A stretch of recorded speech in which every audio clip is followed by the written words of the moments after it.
YouTube. I am just saying hello to you guys because this morning has been a little bit off. I kind of slept in, hit some traffic, and I had planned a workout with Renee here in the back. We're getting a workout in this morning, and like I said, I slept in, so I was like an hour late, and I feel so terrible, but we made it. It's all good. Just trying to focus on the positives and the things that are going good this morning, which is a lot. Getting an upper body workout in. I'm gonna take you guys through it, show you some of the movements that we're incorporating, and let's get it.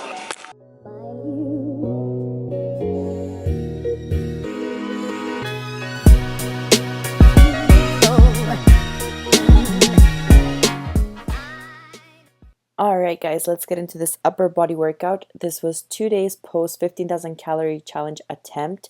If you guys haven't watched the video, I will link it in the description box just in case you do want to check it out. But the first thing that we started with were some dumbbell presses. I was supposed to do overhead barbell press, but my hat was getting in the way and I didn't want to take my hat off because my hair was feeling kind of gross, so I just switched it up and did some dumbbells instead. There's a few things that I want you guys to remember when it comes to doing a standing dumbbell shoulder press. The first thing is that your feet should be planted on the ground at all times. You want to keep your core very tight, that way you're able to stabilize a lot better. And when you're bringing down the weight, you want to bring it down so the elbow is at about a 90-degree angle, and then you fully extend at the top, bringing the dumbbells together. If you are a beginner, I would highly recommend starting off with some machine shoulder presses. That way you get more familiar with the range of motion, and then following that you can move on to some seated dumbbell shoulder presses, and then you can do the standing dumbbell shoulder presses. We did 3 sets of 8 for those, and then we moved on to some single arm dumbbell lateral raises. You can do these so many ways. You can do them how I'm performing them here. You can do them hanging off of something to get a better momentum. You can do them on cables, or you can do them on an incline bench, as you will see later on in the video. But for right now, we'll focus on what I am doing here. So I like to start off with the weight slightly in front of me. I will bring it up about shoulder height, and I do keep a slight bend in my elbow. When I do side laterals, I like to pretend like someone is pulling me from my elbow, and that's actually what's helped me to kind of engage the side delt a lot better. And one thing that I like to add when I remember is adding some negative reps in there, so bringing the weight down slowly, that way I can get a better tension in the muscle without having to use heavier weight and sacrificing form. Coming up, you're going to see the single arm side lateral raise on an incline bench.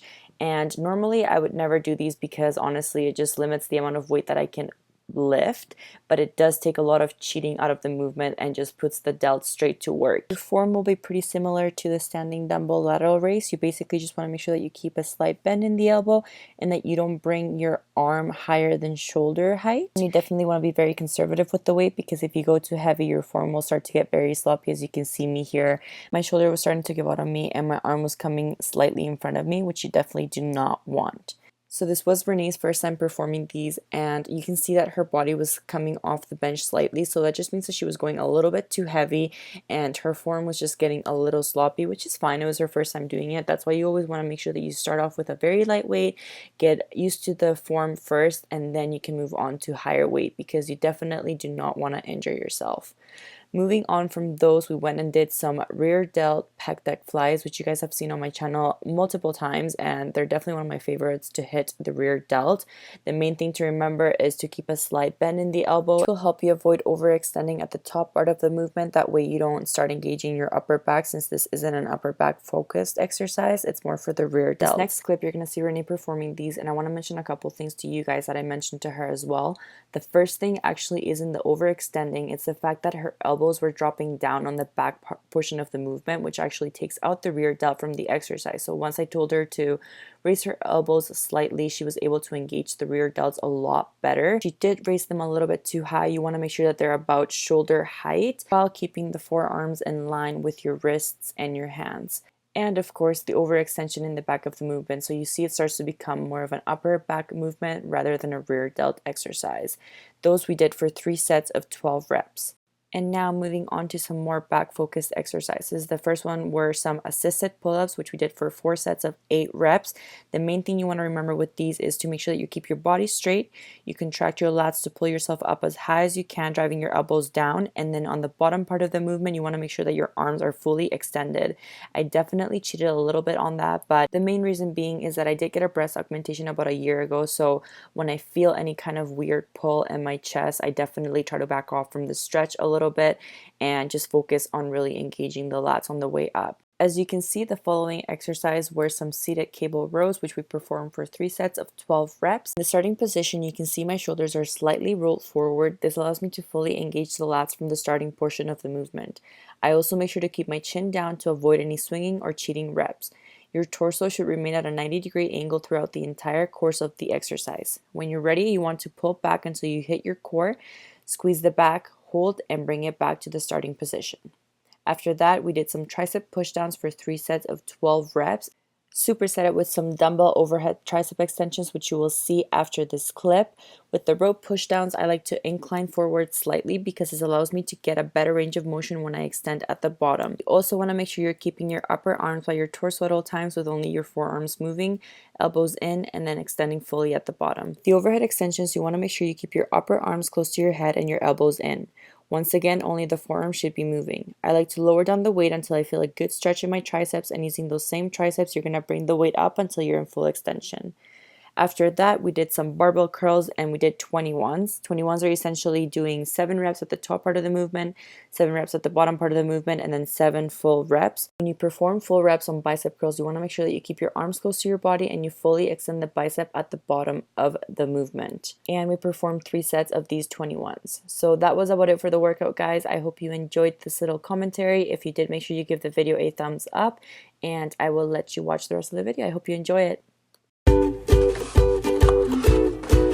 Like I mentioned this morning, I was running a little bit behind just because my alarm didn't really make a sound, or either I was so knocked out from all the food that I ate on my food challenge that I just didn't hear it. But I can definitely say that after the 15,000 calorie challenge, I guess you can call it, I'm still like kind of upset and feeling pretty defeated, and just can't believe that I actually wasn't able to get through it. Like that night I was like, I will never do that again, but now I have like thoughts in my head where I'm like, I want a rematch. Like I just didn't make the right food choices. I did have a great workout with Renee this morning, and aside from the fact that I was feeling kind of sluggish at the end of the day yesterday, and I can definitely say that my stomach feels a little bit sore. I'm okay. Like, I don't feel like I ate as many calories as I did eat. So me and Gabby decided that after doing the food challenge, we would do a juice cleanse, and it's something that we actually had talked about previously before even doing the challenge. My purpose with the juice cleanse definitely isn't to like lose weight from all the food that I ate and try to like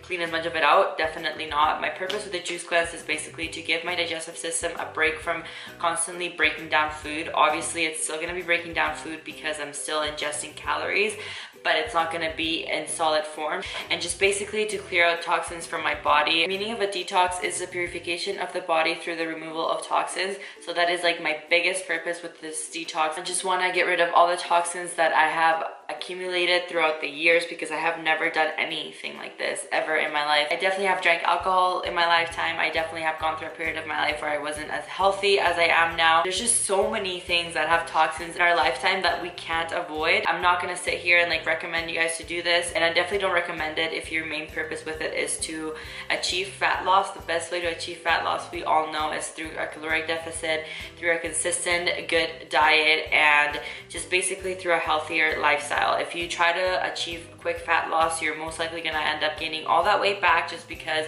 if you don't change your lifestyle, then there's no way that you're gonna be able to sustain the fat loss. So I don't want you guys to think that I am doing this because I want to lose weight. I know that the weight that I gained from the challenge isn't real weight. With the detox that I'm doing, actually, the calories, I believe, I haven't logged it into my fitness pal, but I will do that and kind of show you guys what the calories will come up to with all 6 juices. I believe they're around like 1,200 to 1,800 calories the range is in.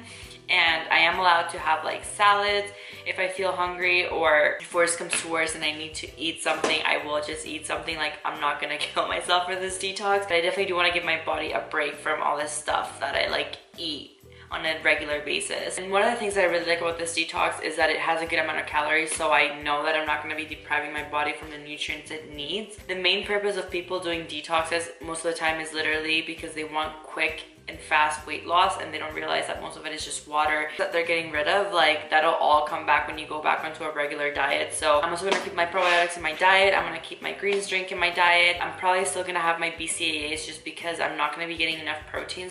and I'm just basically gonna see how I feel.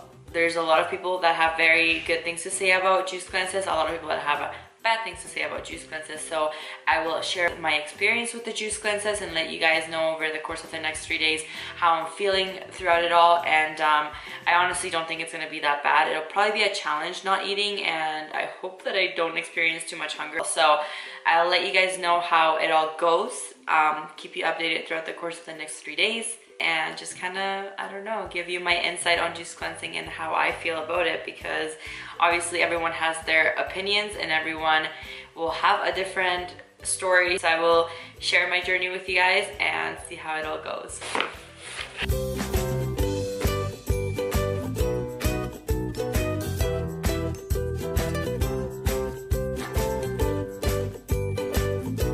So I have logged in all the juices. So it's 1,090 calories for the entire 6 juices.